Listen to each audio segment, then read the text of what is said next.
Okay, thank you, Vanessa, for taking the time. And it's great that you're in Miami. How's the weather there? It's hot. Thanks for having me, but it is toasty outside. Well, it's hot here in New York as well, but I actually love it because I was missing India, and I'm like, yay, that's exactly what I can connect with, the weather, the hot weather.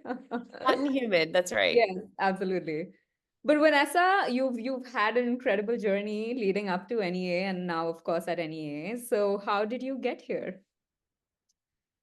It's kind of crazy to look back because I never thought I would end up here. Just a different series of events and one thing after another. And but it all started, I guess, my mom was a technologist, so she was computer science in the 70s, and I grew up around technology. She'd always bring home the latest hardware. Um, and then I don't know, it's the only thing I knew. And my brother went to college at Georgia Tech to study computer science. And I went to college at Georgia Tech to study computer science 6 years later. And at Georgia Tech, they have a very big career fair, and ended up getting an internship at Microsoft through the career fair as a PM, and then went back to Microsoft after graduation. And it all just seemed very like one thing after another, right? Very linear. And I loved product. I loved building and shipping product. I worked on Surface. I worked on Xbox Connect V1. And then I moved to Silicon Valley because I wanted to work at a startup. Microsoft was, I learned a lot about Microsoft, and I worked on teams that actually moved fast, and we shipped very quickly, and we worked very long, like more, actually longer hours than startup hours, which is ironic. Wow. Yeah, Xbox is, you learn a lot of work ethic there. And yeah, after Playdom, was just the first startup I joined in the Bay Area. I had my own startup with a couple friends, and then we sold that. And I'd been in gaming for a while, so I wanted to change. I wanted to go into enterprise software and see what that world looked like. And yeah, so I did that. I went into enterprise. I worked at Twilio in the early days, and then I went to Box, and I thought I'd be in product my whole career. And then I got pulled into venture out of nowhere. I'd known someone at NEA for a long time, and he convinced me to join, and he thought that I'd be good at this job, and he offered to teach me everything he knew. So it was really having a great mentor and a great sponsor was how I ended up here. And what were these conversations like when you were, sort of speaking to this person at NEA? Were they more centered around product or were Yes. they more Yes. centered around values, life? What was it? Well, he'd known me for a while, so he knew Right. my life and values, and I mean, we'd known each other for like 10 years. And it had been a long, like we'd known each other for a very long time. And I think they were recruiting folks, and they really wanted someone in product to balance out the team and like just kind of have diverse experiences. And a lot of the conversation was actually around product. So for a while, I thought they were, like when I met more people at NEA, I thought they were vetting me out for placing me in a portfolio company in a product Right. role. Like that's how product centric these conversations were. Sure. So, and it took months, like months of meeting more people and meeting more people. And I'm like, why am I meeting so many people? Like, what is going on here? The other thing is I didn't know I was interviewing. Like I thought they were just like trying to expand their network. So at the end of this, like, I don't know, I want to say like 9 months, they were like, you should join. I'm like, Hmm. join what? And they're like, hey, and I'm like, wait, here? No. Like I'm not a finance person. I'm a product. I build, I ship. That's what I do. And then I spent more time understanding the role and the firm and the people. And I was like, you know what? This would be a really good skill set to have. I'm figuring out how VCs think. Why do they value some companies at $1 billion, and why do they value another at 40 million when they Right. seem to have the same amount of traction? Like what is going on here, right? And how do they pick the winners? Like what is the filter? What is the frameworks for figuring this out? I thought that could be a really good skill set. So I was like, I'm going to learn from some of the best people in the world. I'm going to go do this. And I'm going to do it for a couple of years, maybe 2, maybe 3, and then go back to product. And it's been almost 8 years and I'm still here. Wow. And you talked about like you not knowing finance, right? And in my case, I don't know product. So, but I, just went into investing because like I thought that maybe I know finance, but I don't know anything about product. I'll figure it out. How did you figure it out? Did you learn as you met with more and more companies, or what did it look like? Yeah, I mean, a lot of it you pick up. But I would say I don't think it's ever going to be a strong suit. I don't think I'm going to be like the best finance person out there. But I love product. And so I lean on my strengths and Hmm. I shy away from opportunities that really require high level of sophistication around finance. Right. And so I tend to do early stage. Yeah. Series Hmm. A is my main focus, right? I do some seed, and I do very little Series B. And the Series Bs that I've done have been very early Series Bs. Right. It's almost like a quasi A, quasi B, which is early on. They've all been preemptive. They've all been companies I've known at least a round prior, or if not 2 rounds prior. Yeah. Um, so yeah, I don't do growth. Why? Because I do think you need to have really strong financial chops to do growth well. And that's just not my background. That's not my experience. Yeah. But I think that you need product chops, or at least like deep customer empathy, and an eye for what people are going to adopt and use and how they're going to change their behaviors for the earlier stage when there's no numbers. There's like Right. there's no money, right? Like they haven't there's no revenue, right? So like what are you going to put in your spreadsheet? And I'm Absolutely. like, that I can play that game. Um, Yeah. I like to come in when there's user metrics. Like I want to see people using the product, and I can dissect like, are they using in the way we would expect? Are we delivering the value? Like, is it showing up in the usage patterns? That's very much a product mindset. So Right. like that I can work with. Like that's where I spent all my time in my career. So yes, I've picked up some finance. You have to understand it. You have to understand like lots of things about fund construction and all the things, right? But for my investing strengths, I've just leaned on things that are earlier stage, which don't require as much financial sophistication. Right. So NEA is a big fund, right? What do you invest in? What are your focus areas? How big are the investments? Yeah. So we're a big fund, and each partner has their own focus areas that they're excited about, I would say, that then they focus on. And our check sizes range, right? We can go from seed to pre-IPO, and in our medical practice, we even do post-IPO. But I personally focus on Series A. I do a bit of seed and a bit of B. And then the themes I'm really excited about, um, I love B2B applications. Right. Right? I think SaaS, it's really interesting because I spent the first half of my career in gaming and in consumer, and the second half in enterprise. And I think SaaS is a really great combination of the two worlds. And so that's what I like. You have to have great design. You are asking people to change behaviors. At the same time, you have a buyer with a budget and a process internally that they have to go through to buy your thing, which makes it more complex than a consumer purchase. And I think that the hybrid of those two things make it a really interesting problem to spend time in. Um, and then I can't help myself but do some consumer investing as well. And so I don't spend a lot of time in consumer, but when I see a product that I deeply resonate with, and I meet the team, and I can't get over how amazing they are and I want to work with them, then I pursue a consumer investment. So my bar for consumer is just extremely high. Just know that when I do a consumer investment, I like just could not let it go. Like I like couldn't sleep when I met them. And like it's just it becomes something that I feel it's strong drive to be Right. involved in. So I still do some consumer, but the bar is high. Makes sense. And you've also invested in, a few AI companies, both enterprise and consumer. Yes. And, I think in a world where everyone wants to invest in AI, like, I go to India, they say, okay, climate AI, climate AI. How do we really understand what are the key factors that differentiate a good AI company, both in enterprise and consumer, versus not, versus just another company?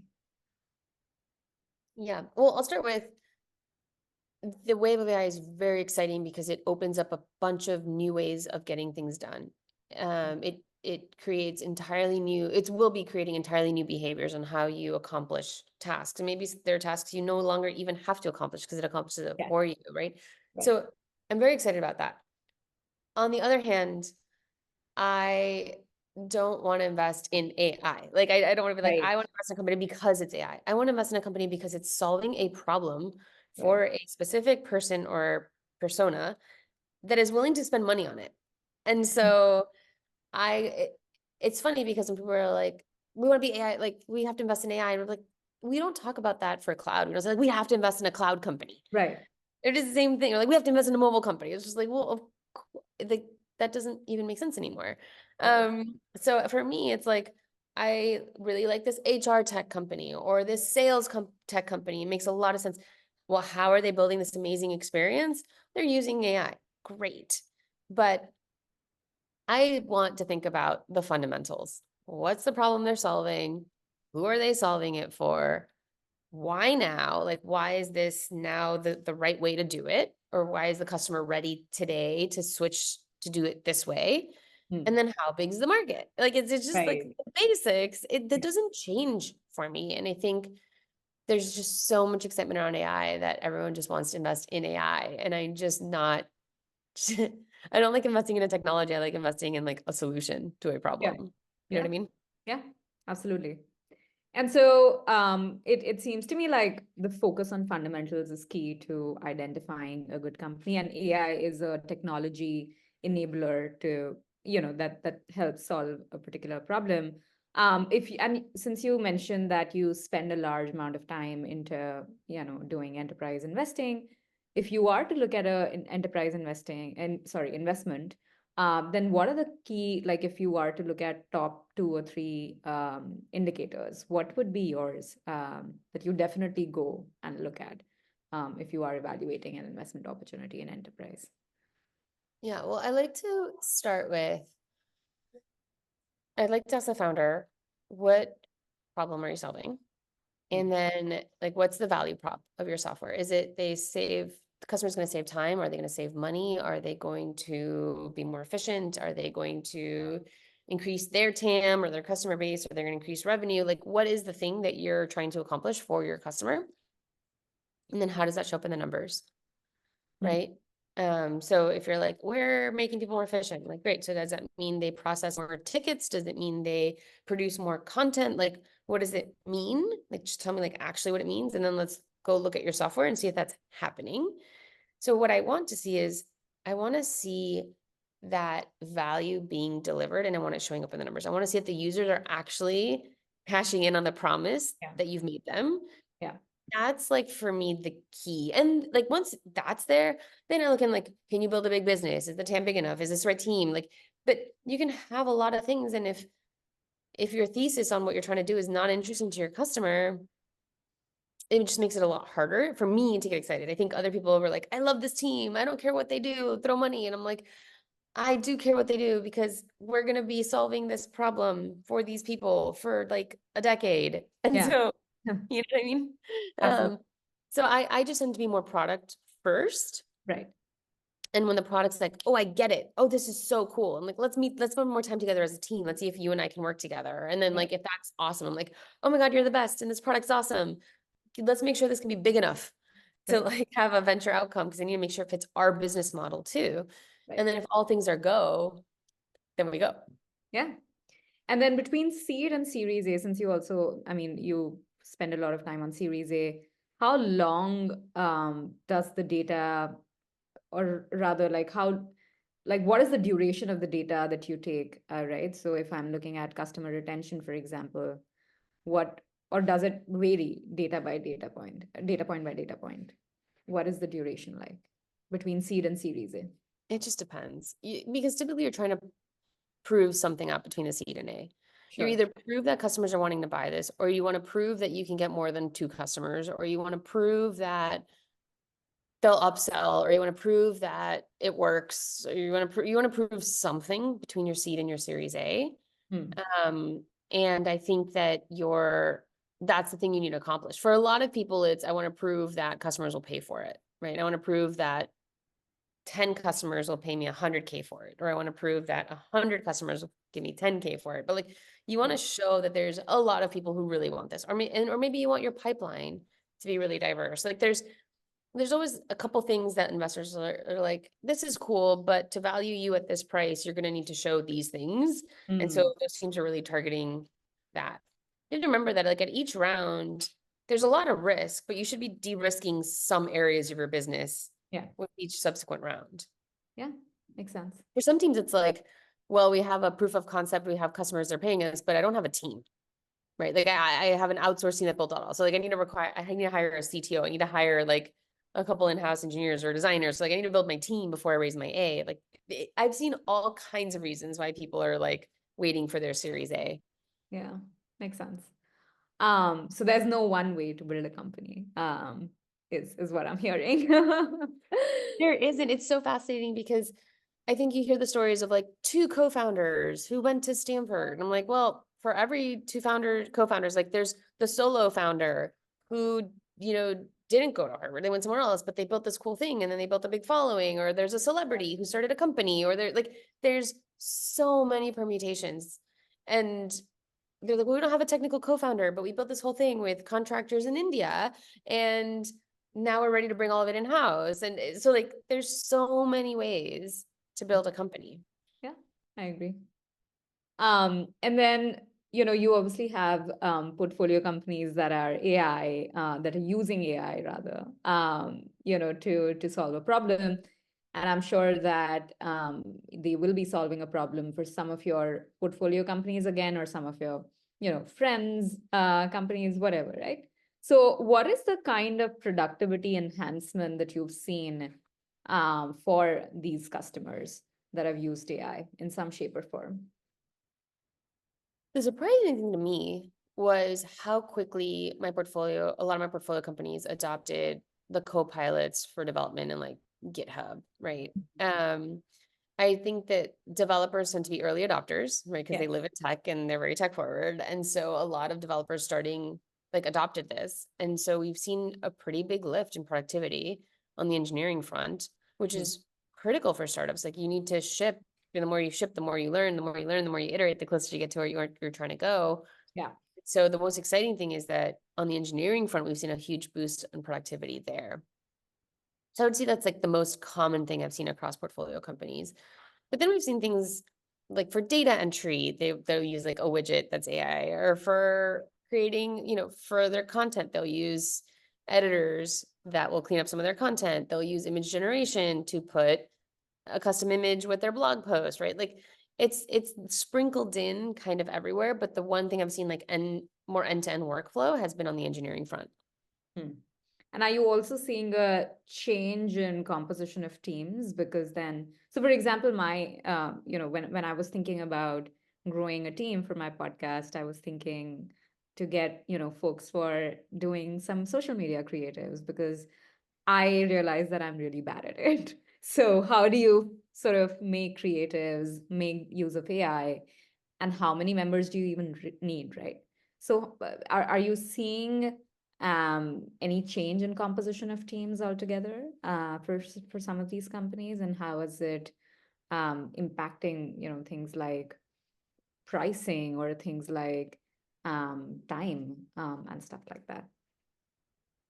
Yeah. Well, look, I still think like there's a marketer, there's a sales rep, there's an account rep, like those things. Like you prefer to be like, hey, can you go help me figure this out, right? Like even if you're using AI, it's just a part of your time that you'd have to figure this out, and you'd have to own it and have accountability for that area, right? And so you probably still want someone to run Yeah. with it, but that someone can be way more efficient, or they can create way more assets than they would have normally, or their assets can be more impactful because, well, they can generate so many, they can A/B test them because they have more time. Right. So I actually think that it's supercharging people. It can make them way more productive. It can also make them way more impactful. So if they have to create an image, maybe before they would create one because they would like, we have to put it on Photoshop. Now they can create 50 and they have time to spare. So maybe they A/B test some of them. Oh, well, now I Yeah. know that this one performs better. So then you have a much more impactful image. Probably takes them, okay, it would have taken them 2 hours to generate one image. It would have done okay. It'll take them 2 hours, but they'll generate 100, and the one they pick will be super impactful. Still Hmm. 2 hours, right? Still a Yeah. person that's heading it up and putting their Right. thoughts behind it. Yeah. But now you get like way more bang for those 2 hours than you would have gotten originally. And I think that's actually what we'll see more of. Hmm. Uh, Yeah. And has AI really fundamentally changed financial statements for companies? Therefore, when you evaluate new companies, enterprise or consumer, and they may or may not necessarily be AI, they could be AI customers. Is there a new metric that you look for, or different kinds of margins just because AI may have increased their productivity or like employee productivity or reduce the headcount in some shape or form? Not really. Because for startups, like it's not like they have these giant organizations that they're now gonna like trim them down. It was just like, oh, we got a lot done with 5 engineers. Maybe we would have needed 10, but is it the AI? Is it because you've hired 10x engineers? Is it because like it's um it's way too squishy in the earlier stages. So what we're seeing is that a lot of people are making a lot of progress with less folks, so they get longer runway, right? And then the longer runway helps you prove out more things. Sure. That's great. But at the same time, um, it's kind of going back to 2018 levels. And so is it that teams are just being more efficient because they know access to capital is hard, or are they being more efficient because it's AI? Is it a combination of the two? I don't know. There's so many different factors that go into it Very that good it's point. kind of hard to pinpoint any of them. That's a very good point because whoever I speak with is actually focused on revenue first, revenue first. How do we get to the revenue? And so the mindset has really shifted. Yeah. And yeah, love it. And I think the best part would be just these two themes intersecting and people doing some beautiful work with that. So yeah. I'd like to double click on your investment in Rewind, now Limitless AI. It received 170 offers for its Series A raise, is what I read publicly. What really happened? Yeah, I mean, it was definitely a non-conventional process. Yeah. It's funny because a lot of people are like, well, is that going to be the new way of fundraising? I'm like, well, if you have like hundreds of thousands of Twitter followers, sure. If you're extremely well connected and you're a repeat founder who built a really iconic business the first time around and you're doing a second one, like, yeah, maybe you can pull that off. But I think it was really anomalous and it was really interesting. The founder was the founder of Optimizely. He grew that business. He is extremely well connected in Silicon Valley. He has a bunch of followers. And he was basically like, I'm sorry, when he started this company, he fundraised his seed and he talked to all the people that he knew from Optimizely. And he's like, I'm just around the same people. And they're great people. And I love these investors. But like, I kind of want to like expand my circle. And how do I just expand my circle quickly and efficiently? I'm just going to put a bid out. I'm just going to say, if you're an investor and you want to meet with me, fill out this form. And then the form was really to like suss out who's actually an investor and who isn't, Yeah. so that really people don't put time on his calendar. But he was pretty open and he took meetings from investors all around the world, from firms he'd never heard of. I knew of him, he knew of NEA, but he actually never really spent time with NEA and he didn't have a good contact at NEA. Yeah. I have to admit, when I first saw it, I was like, there's no way we're doing this. We're not going to fill out a form. And my colleague's like, why not? And I was like, well, I don't know. It feels so transactional. Yeah. And she was like, but it's a way for you to meet him and him to meet you. Who cares? I was like, yeah, you're right. Okay. It is a little weird, but I'm going to do it. And Yeah. so we filled it out and he was like, yeah, I'd love to meet with you.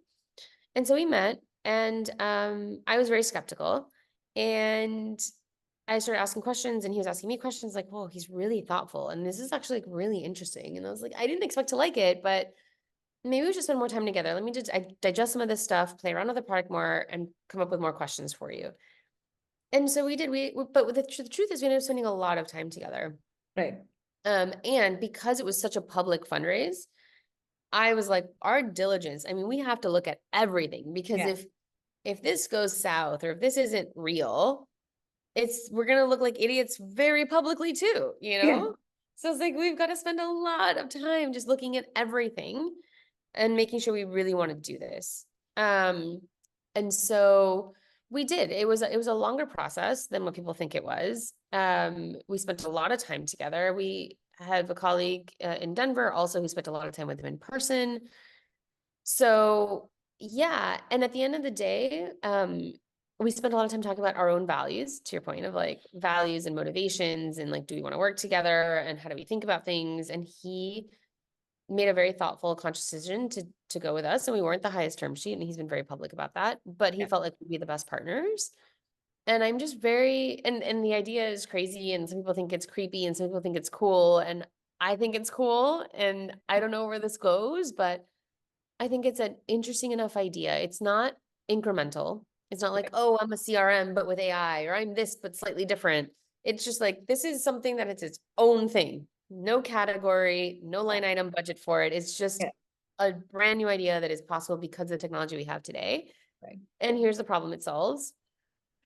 And so I'm like, this could be really big. It Yeah. could also go nowhere, but it could also be really, really big. Yeah. And that got me excited. And I really admire Dan.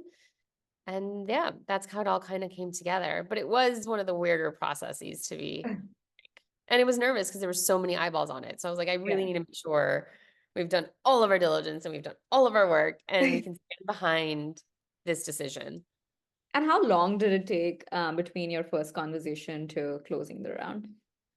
Well, to the term sheet, probably I don't know, more than 4 weeks, probably like Mm. 5 or 6 weeks. And then after that, then there's a legal diligence. So probably over 2 months, a little Right. over 2 months. Yeah. Right. So it's not what people think. It's like, oh, he put out a sheet and then we filled it out and then we sent a term sheet and he signed it and here's the money. I'm like, no, that is Mm. not actually how it went down. Yeah. Yeah. And were you, since you also mentioned that all eyeballs were, on you and other folks who were also diligencing them, um, was it like psychologically a little more tense versus other opportunities? Because there will be like other stakeholders, maybe potentially co-investors, who may have pinged you, I don't know. But is it like psychologically more intense? Because um, everything is just so public. Oh, for sure. Yeah. I was, look, the way I thought about it was, there already was a lot of media attention around the spreadsheet that or like the form he sent out. Right. And so you knew, and like the media was just eating this up. And so like I knew that like there was going to be a who's the idiot that led this round kind of coverage. And there was, it turned out to be true. Yeah. And so I needed to be prepared for that and have enough conviction to not have that affect our thinking. And also I wanted to be able to defend it to our LPs who'd be like, the media coverage is like, this is crazy. This is, peak hype bubble, whatever. Right. And so if our LPs called us, which they didn't, but if they did, and they were like, hey, why did you do this? It seems blah, blah, blah. Like I could go through, here's all the diligence we did. Here's all the work we did. And this is why we made this decision. And I want to be able to stand by it. Yeah. So, most investments I do, no one is like, why did you do this? That's the dumbest thing I ever heard. But this one had a lot of like that kind of narrative. And so Yeah. I wanted to make sure I could stand behind it. Yeah. Makes sense. I specifically asked because I have also come to realize that investing, be it private market, public market, is a lot about psychology as well. And so I was just curious, how do you, because you've been in this kind of a situation, how do you manage your emotions? So that's pretty cool. Do the work, and then you have your work to back it up. So that's incredible. I'd love to double click on your personal investment philosophy. All this while I've just been stalking you. I've gone through all your YouTube videos, all your LinkedIn Oh, posts, which, wow. by the way, I think what you wake up at 6 and then you start LinkedIn or No, no, no, no, no. I actually am a very nervous, like a very insecure writer. right. So I grew up speaking Spanish. I learned English Spanish my first language. Then I Sure. learned English. But Yeah. and then I went to a French school. And so I speak 3 languages, but I'm not particularly great at writing in any of them. And Right. so I'm I've always been very hesitant to write. Right. And I have all these ideas and I jot them down here and there on a post-it note.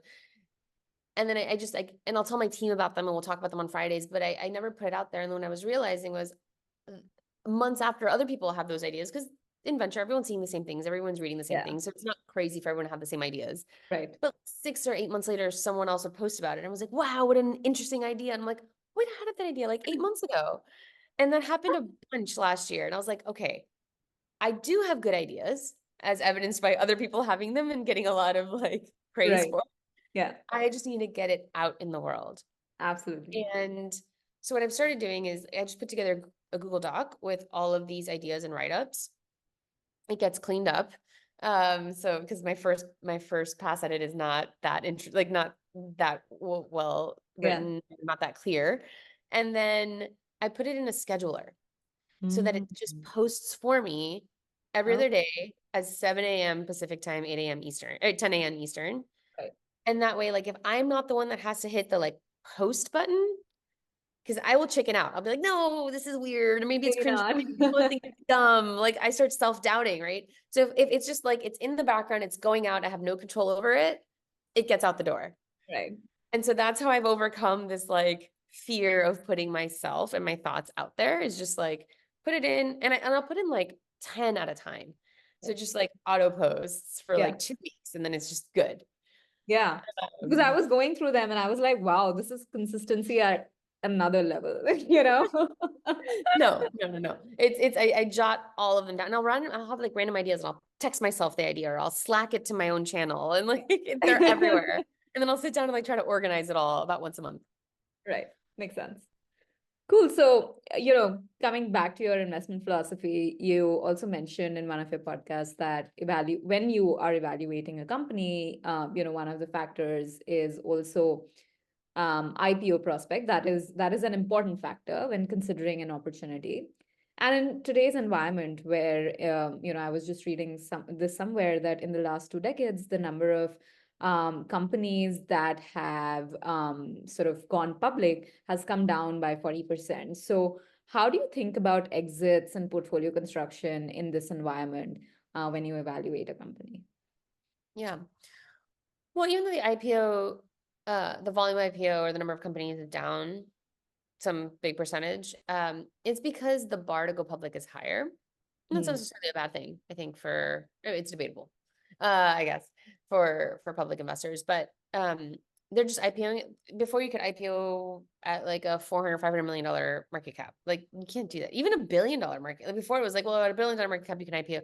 Now it's like at a $4 or $5 billion. Like you want to be above that. So the bar is just higher for what your market cap is to go public.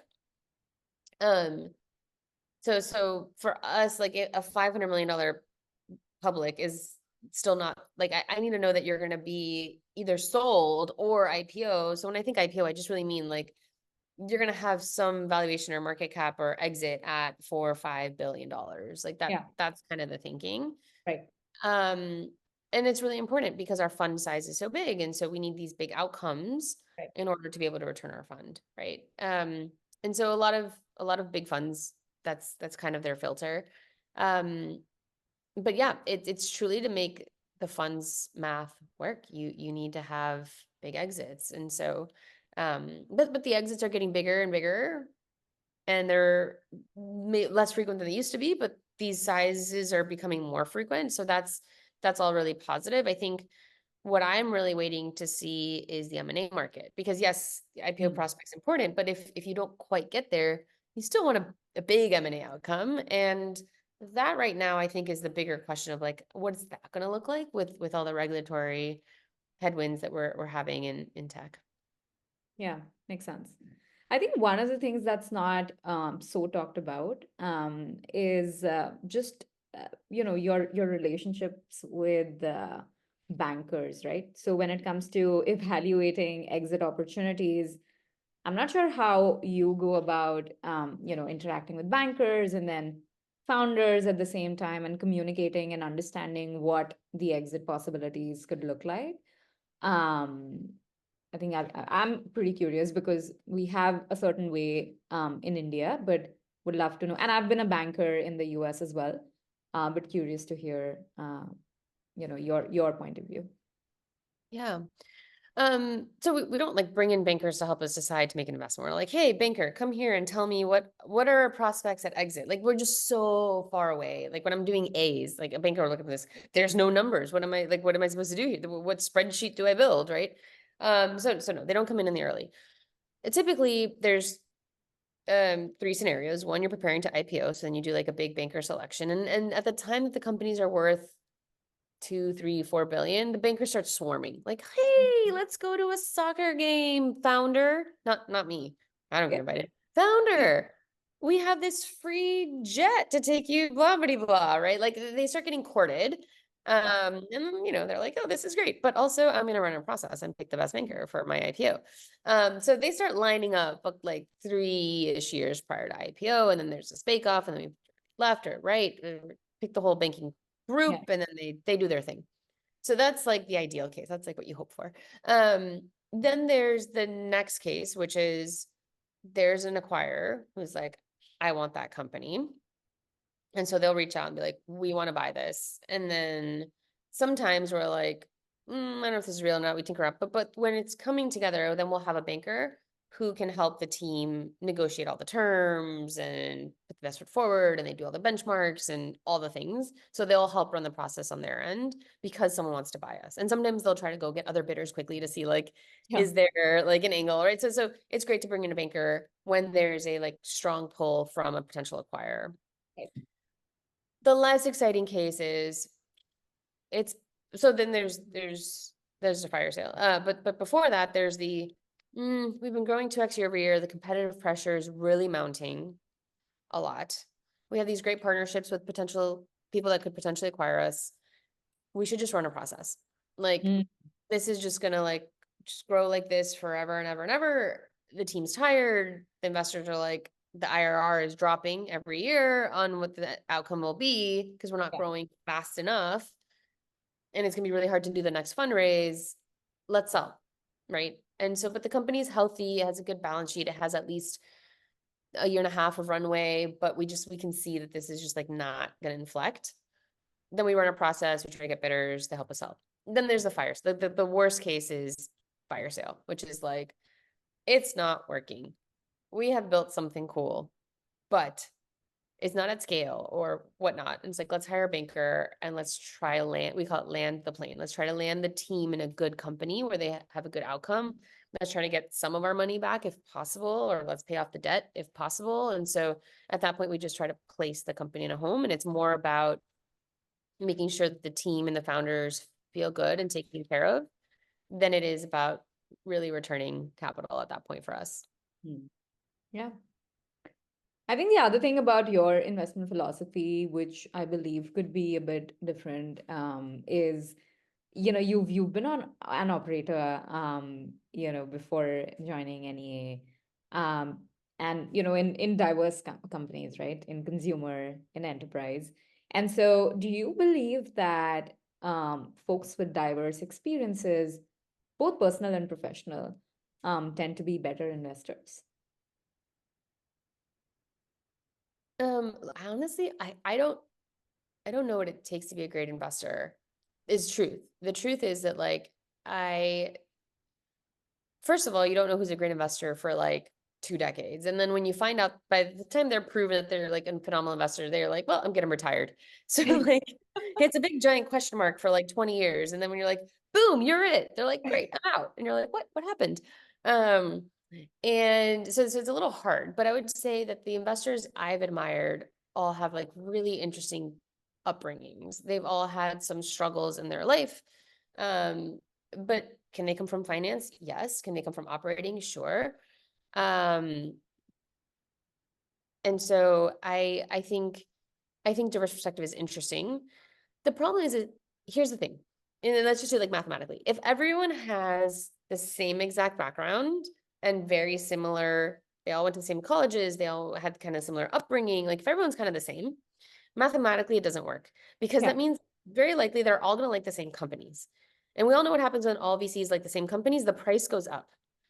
And then if the price goes up to where it doesn't counteract like the risk you're taking, then you don't make money, right? Like if everyone's like, we love this company and everybody, all VCs love that one company, then that price for that company is going to be super high. And then what are the chances that you can 10x from there? Very little, because the next round everyone's going to, so it's just going to get bid up at a much further ahead of where it is. And then you it's very likely you don't make money. Yeah. So where you do make money is when you're like, I like this company, you either like it before everybody else, Right.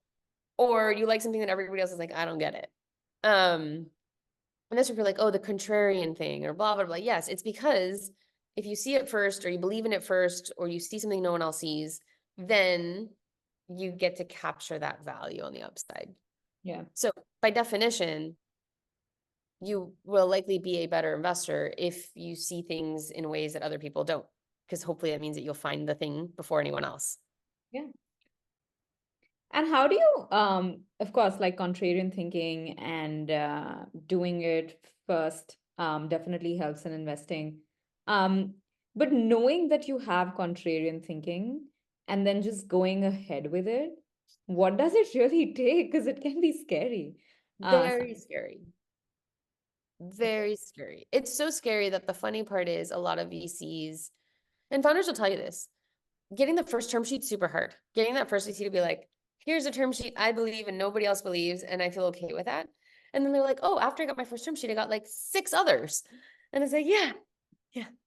Because no one wants to be the first one. But then once like they're like, oh, so and so at that firm gave them a term sheet. They're smart. I like them. Okay, I feel better. I'll give my term sheet, right? Like, so even though we know that like seeing it first or getting there first or whatever is the right thing to make money, it is so scary that 99% of the time, a bunch of other VCs will follow once there's a term sheet, even though we know that like following is like a way to bid up the price and not get the best deal. But that's just human nature, right? Like no one wants to be just kind of out there and exposed. Um, so it's really hard. And the other thing that's hard is that like when it's a non-obvious bet, it probably means that your partners are also like, I don't know if I like this, right? And then that also means that if you're wrong, then everyone's like, we knew you were going to be wrong. Hmm. Maybe you shouldn't be in this job anymore, right? Wow. Yeah. And so it is very tricky to actually have a contrarian view. It is Right. very tricky to do a deal that nobody else believes in, because it means that your partnership probably doesn't believe in it too. Right. So you're taking risk to lose money, but you're also taking massive reputational risk, and you're taking major career risk often, Hmm. very often. If you're doing this right, then yes, often. Right. Makes sense. And maybe it sometimes works out, because I've seen examples of companies that have done really badly, poorly, Mhm. in the initial years, but they've gone on to do some incredible things later on. So you just never know what You comes out. never know. You Yeah. never know. It's such a weird job. Yeah. And it is, you mentioned this, like, with the psychological, like, burden or pressure, and it's a lot.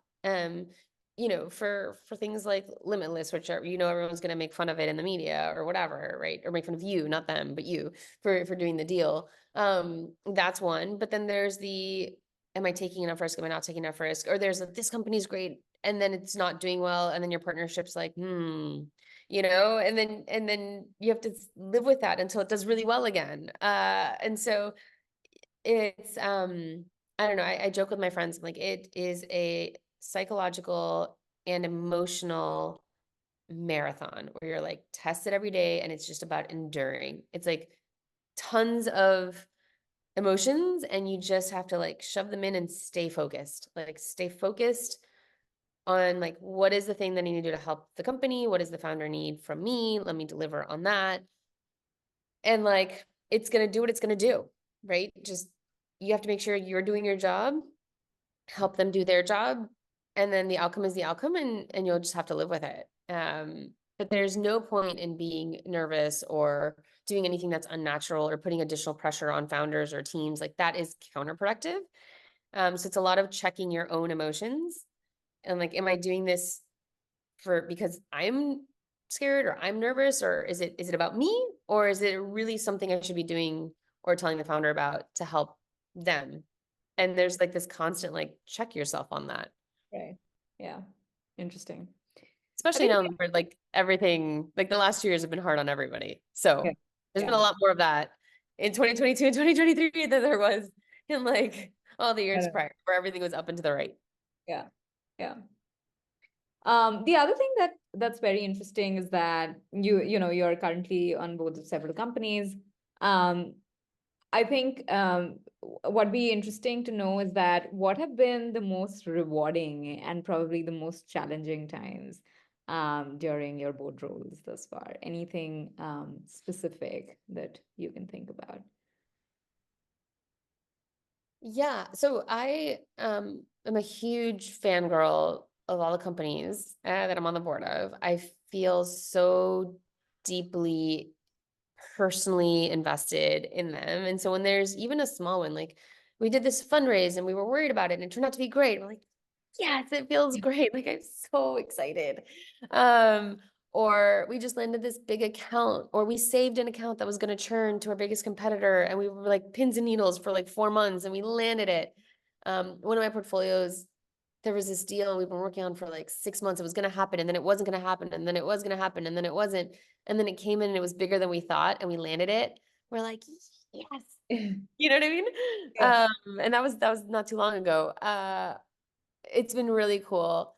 Um, and then there's the ones that are like probably hopefully not just once in a lifetime, but rare experiences like the Robinhood IPO in New York. Just being a part, having known the founders since 2015 and getting to see their journey and how it went from like just a cult like user fan group that used Robinhood to like it's everywhere and everyone knows about it. To then being at the NASDAQ and seeing all the cameras, all the people, how it all gets together, being behind the scenes, being on the stage with them. It was so crazy. And we had this like packed schedule. And I was like, at one point I called my husband, like, this doesn't feel like real life. Yeah. Like it just doesn't.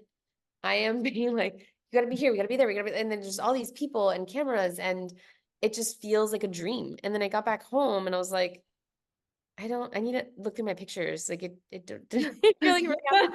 It was What was so I doing?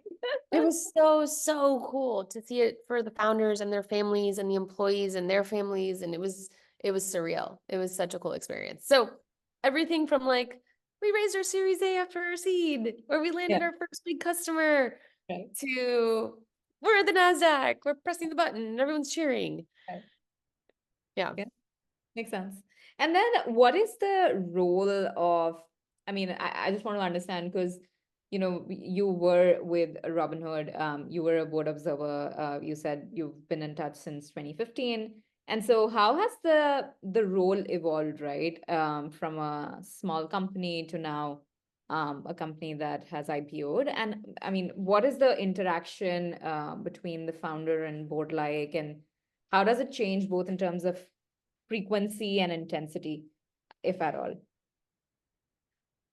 Yeah. Well, Robin and I joined as a board observer in 2017, I believe. And it was still like it was a small board. I think we just raised our Series C or D.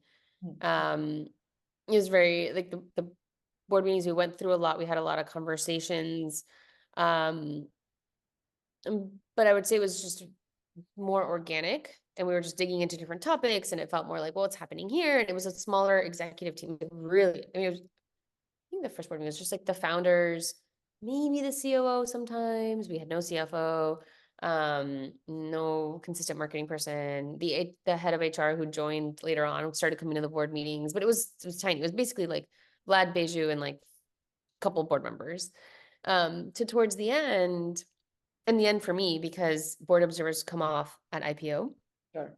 Okay. Um, it was a much bigger room. We had a CFO, we have like a very executive COO, we had a CMO, we had like the whole C-suite, and all of them presented their categories, and it was a deep analysis, and it was just it was very different. And the conversations weren't like, oh, have you thought of XYZ? Like, of course they thought of XYZ. They have a very experienced C-level person with a really talented army of people working with them to look at every possible permutation of this. So like Right. it wasn't problem solving, right? It was like, here are like, these are the 3 strategic decisions we need to make. Here are the pros and cons. Here's a recommendation. What does the board think? We're like, have you thought of XYZ? They're like, yes, here are the reports. Here's the analysis. And we're like, great. Next, right? It was just like super formal because they have a big team, because they have amazing people. And so the role really changes. Right. It really changes. Yeah. And by the end, I'm like, well, you guys don't need me. I was a board member. So I was like, anytime there was like a follow-up, I'm like, okay, I'll help follow up and I'll like, da, da, da. And they're like, hey, can you look into this for us? And I'm like, yeah, I'll look into that. And then I'll report back on what I find. And then once you have a really built out team, like you don't need to ask your board observer to go look into something for you. You have so many people that are way more capable to go find the answer for you. Yeah. And so towards the end, I'm like, you don't really need me. Like I'm just kind of here for moral support. Um, and yeah, just some emotional intelligence stuff of like dynamics between people, and that's pretty much it. So the early stage for me, I love seeing the companies grow and outgrow me. It's sad because I'm like, oh, you don't need me anymore. And you're off and big and awesome. But I like the earlier stages when it's like a couple of us and we're like digging into problems and we're like, oh no, this is the biggest decision. If we get it wrong, the company's over. What are we gonna do? Like that's really fun. And Right. that's probably till like series C or D. And then you have a lot of really awesome people to help you with that instead. How long do these meetings last? Well, at the beginning, they're shorter but more frequent.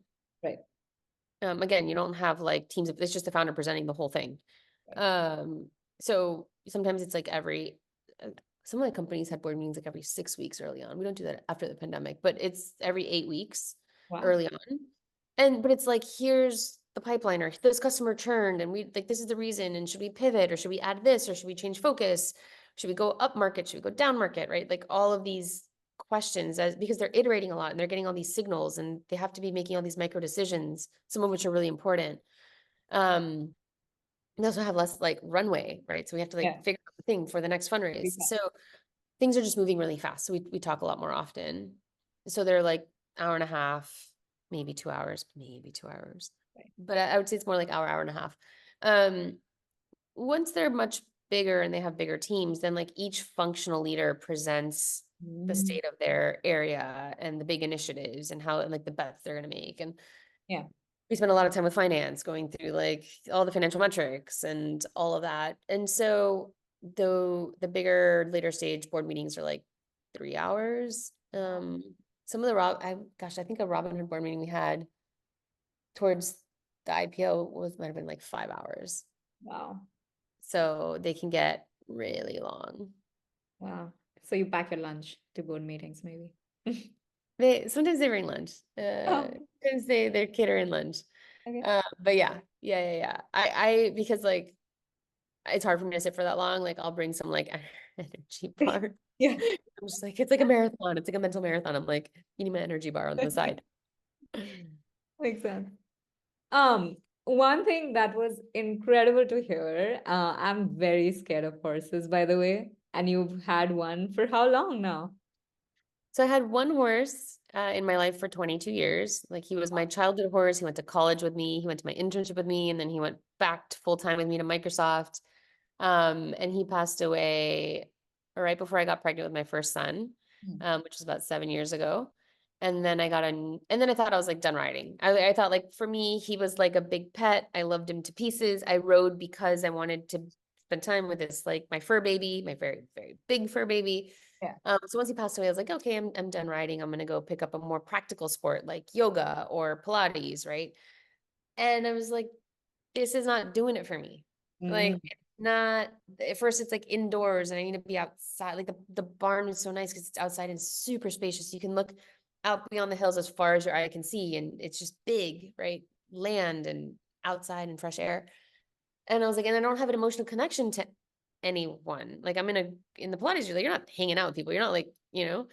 when you're horseback riding, it's like you and your buddy, like your horse, and there's a level of trust and nonverbal communication and dependency on each other.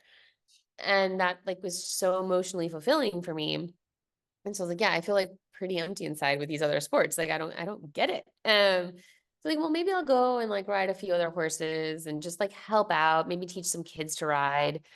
And then there was this horse, and they're like, you should get on her. She's a little crazy, but she's super fun. But I'm like, wow, she's cool. I'm gonna What's ride her her. name? And her name is Euro. Okay. And after like 2 months, I was like, okay, I think I'm gonna buy her. I think I'm gonna buy another horse. And so I bought her. And then 2 weeks later, found out I was pregnant. And I Oh. was like, and the, you know, their doctor's like, there's a couple things you can't do. Like, you can do everything else, just like, don't eat a couple things and don't do sports like horseback riding or skiing or something. And I was like, so like, fine, don't ride horses. And she was like, uh-oh, are you an equestrian? I'm like, yeah. She's like, ah. I was like, "Ah." And she's like, okay, well, you can ride till you're 12 weeks pregnant because like your hip bones protect the baby. Sure. After 12 weeks, like don't do anything crazy. And then at some point you'll stop because like it will be really uncomfortable to sit in that position. And Right. she was right. At like 16 weeks, it was like, if I'm gonna ride, I'm gonna need a diaper. And like I don't want to do that. So I had to take a break for a couple months. And then I was back in the saddle. How did you get your first horse?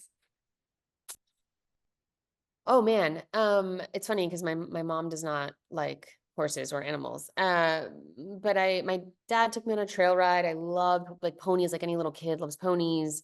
And so every time if I made honor roll, my mom would take me to like ride a pony once. Like so I got to ride like 4 times a year.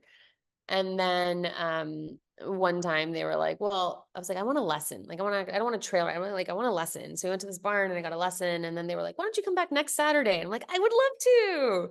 And like next Saturday, and they're like, why don't you like lease a pony and then do this competition? And then my mom was like, oh, I will just, I never, she was like, you can't quit a sport. You can't quit piano. You can't quit this. And she's like, please quit this riding thing. She's like, it's far, it's hot, it's Miami, like riding horses in Miami, not Right. for the faint of heart. She's like, it's hot, it's humid, it's expensive. Like Yeah. it's long days. She wanted to watch a competition. She's like, literally, please pick any sport. Like swimming. Can you like do swimming? And I was like, no, ponies. And I always thought like, okay, well, when I go to high school, I'll stop. Right. And then high school, I was like, well, I'll still ride. Like I'll carve time out to ride. And then I was like, when I get to college, I'll stop. And then I was like, well, I don't want to sell the pony I've had my whole life. I'll take him and I'll like apply to a bunch of scholarships. And then I ended up working at the barn and I ended up being captain of the equestrian team to get a discount on his board.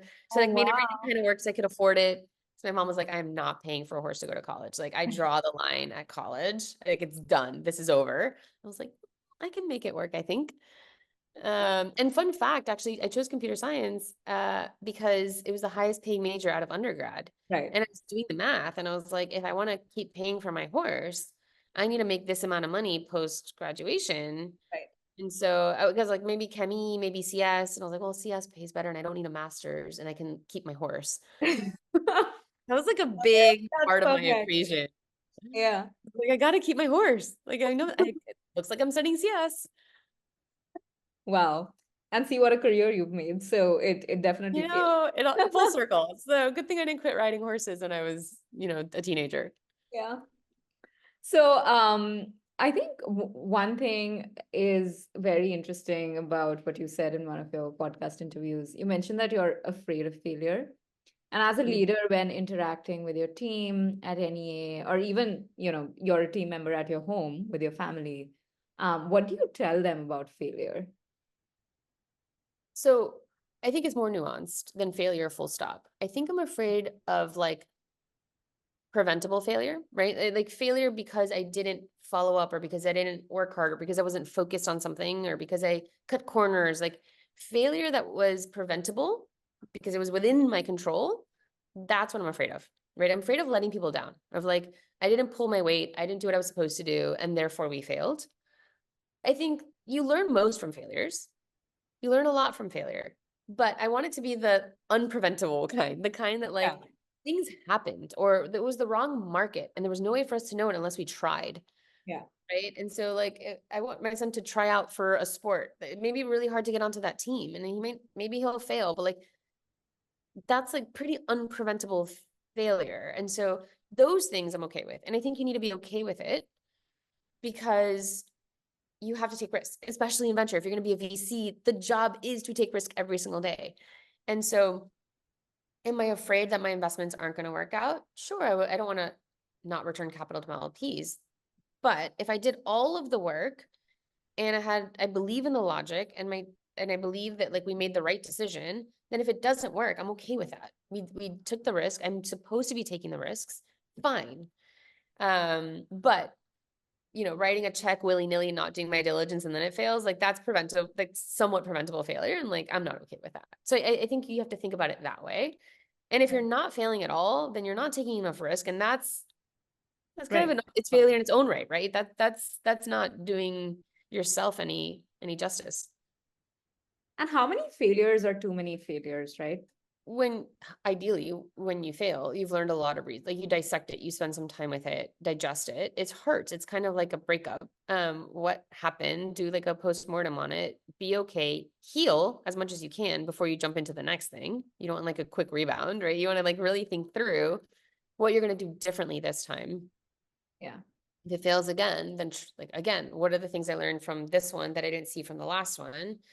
If there's multiple failures in a row, then like maybe it's time to try something totally different. And this applies to Mm. like founders that they did a pivot, it didn't work. Another pivot, it didn't work. Another pivot. And then like at some point you need to say, maybe I'm in the wrong market. Maybe I have the wrong team. Maybe I have the wrong product. Maybe I have the wrong assumption or underlying thesis, right? So you want to really think through that piece. But yeah, and then you should definitely ask yourself, was this a preventable failure? Yeah. Yeah. Makes sense. Yeah. Cool. Who would you like to recommend to the podcast next? Oh, wow. I don't know if you chatted with Mercedes Benz, but she's an investor at Lightspeed and she does fintech and consumer. And I think she has brilliant ideas and sees the world in a very interesting way. And so she's someone I call all the time.